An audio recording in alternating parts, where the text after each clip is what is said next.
गुरु का महत्व क्या होता है, अगर ये बात जान ले तो मैं बताऊं आपको नवीन साहब, अगर इसको आप फॉलो कर लें कि गुरु का महत्व क्या होता है, तो मैं आपको बताना चाहता हूं पूर्ण रूप से, शांति रूप से हम कहते हैं, पूर्ण रूप से शांति रूप से हम कहते हैं कि सारी की सारी डाउनलाइन समाप्त हो जाए।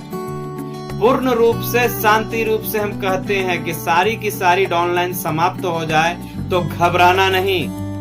अगर आपका अपलाइन जिंदा है तो घबराना नहीं। दोस्तों, सबसे भीषण युद्ध हुआ था। ऐसा मैंने क्यों कहा, आपको पुर्तकाल में लेके चलते और उसका कुछ हिस्टोरी बतलाते। सबसे भीषण युद्ध हुआ था महाभारत में, और इतना भयंकर युद्ध हुआ था अर्जुन का और कर्ण का। इतना खतरनाक युद्ध हुआ था कि उसमें लाखों करोड़ों लोग मारा गए थे। महाभारत में लाखों करोड़ों लोग मारा गए थे। माना इस युद्ध का एक बोला जाए तो इस दुनिया में एक विपक्षी युद्ध था, और ये दोनों में युद्ध होने का, महाभारत का तो कारण कुछ अलग है, आप तो जान ही रहे हैं, पर ये दोनों में होने का कारण ये था कि सर्वश्रेष्ठ कौन है। ये दोनों में युद्ध होने का कारण अंदर जो कीड़ा था, मन में पीड़ा था जो अंदर मन में, उसका एक ही कारण था कि ये दोनों में सर्वश्रेष्ठ कौन है। दोनों अपने आप को सर्वश्रेष्ठ मानते थे और दोनों कहते थे एक बार, और ये दोनों एक दूसरे को टकराने के लिए हमेशा तैयार रहते थे। और कहने वाले आज भी कहते हैं कि दोनों में एक ही कोई रहेगा। तो कहते हैं दोस्त, युद्ध जब चरम सीमा पर थी अर्जुन और कर्ण की, तो कौन सर्वश्रेष्ठ है इसका फैसला हो, उसके लिए जब युद्ध दोनों का आपस में टकराव हुआ, तो कर्ण ने जब बाण चलाया तो अर्जुन के रथ के पहिए को 3 स्टेप पीछे कर दिया। जब 3 स्टेप पीछे किया तो प्रति उत्तर देने की जब बारी आई, तो अर्जुन ने जब बाण चलाया तो कर्ण की बाण को 7 स्टेप पीछे कर दिया। तो अर्जुन कहता है कि देख लीजिए माधव, देखिए कृष्ण कौन सर्वश्रेष्ठ है। उसने बाण चलाया 3 स्टेप, मैंने बाण चलाया 7 स्टेप। अब कौन सर्वश्रेष्ठ है आप तय कर लीजिए। कृष्ण ने कहा तुम वही देख रहे हो अर्जुन, तुम अभी तक वही देख रहे हो जो तुमको दिखाई दे रहा है। अब मैं तुमको वो दिखाता हूं जो तुमको दिखाई नहीं दे रहा है। तो उन्होंने बोला सर माधव, मैंने सब देखा। उसने बाण चलाया 3 स्टेप, मैंने बाण चलाया 7 स्टेप।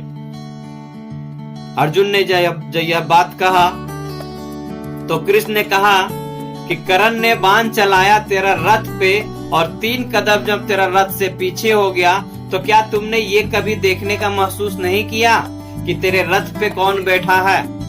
पूरी दुनिया का बोझ लेके, पूरी ब्रह्मांड का बोझ लेके तेरे रथ पे मैं बैठा हूँ, और जब मेरा बैठने पर भी इसने 3 कदम पीछे कर दिया, तो सोचो कि कितनी शक्तिशाली है ये। क्या तुझे ये समझ में नहीं आया? और तुझे आज ये समझ में नहीं आया तो मैं बोलता हूँ तू ये तो महसूस कर कि तेरे रथ के ऊपर कौन बैठा है। वो देख, जिसका पूछ तेरा भाई हिला ना सका था, देख तेरे रथ पे जो कौन बैठा है। और तुझे अभी भी विश्वास नहीं है तो तू रुक। और हनुमान जी को आवाज किया कृष्ण जी ने, और कृष्ण जी ने हनुमान को इशारा किया कि एक क्षण के लिए तुम यहाँ से गुम हो जाओ, साइड हो जाओ। और एक क्षण के लिए कृष्ण जी ने अपने आप को भारहीन कर लिया, यानी कि रथ से दोनों जन खाली कर दिया, गुरु उतर गया। अब देखिए, जब कर्ण ने बाण चलाया तो कहने वाले कहते हैं कि अर्जुन का रथ को आकाश में घुमा दिया। तब अर्जुन को पता चला नहीं, अपलाइन इज वेस्ट, अपलाइन है हमारा, तब हम यहाँ पर हैं। तो मैं आपको बताना चाहता हूँ दोस्तों, क्योंकि आपको यहाँ पर आज अच्छे पैसे आने लगेंगे। आप इसको अगर अपलाइन की आप इज्जत करते हैं, कदर करते हैं, तो आपको समझ में आएगा कि जर्नी को आप कैसे जी सकते हैं। आप यहाँ से बहुत चीज कर सकते हैं, हर चीज संभव हो सकता है। मैं आपको बताना चाहता हूँ दोस्तों, क्योंकि आपको यहाँ से एक अच्छा मुकाम हासिल होने वाला है। आप यहाँ से अच्छा जर्नी चालू करने जा रहे हैं। अब आपको 5 से 10 लोग नमस्ते करेंगे, 5 से 10 लोग सलाम करेंगे। अब आपको लोग इज्जत के साथ बात करेंगे। तो आपको लोग मिलकर कहेंगे और सर आपसे मिलकर मुझे अच्छा लगा, कैसे हैं आप, आपके अंदर एक नया ऊर्जा देंगे। तो दोस्तों मैं आपको बताऊं कि ये सब नजरों में अगर ऐसा कुछ हो रहा है तो ये सब नजरों में अपलाइन को हमेशा ध्यान में रखिए, क्योंकि जर्नी दर्शक वही है और वहीं से आपकी शुरुआत होती है फ्यूचर की भी। ये हमेशा ध्यान में रखेंगे दोस्तों।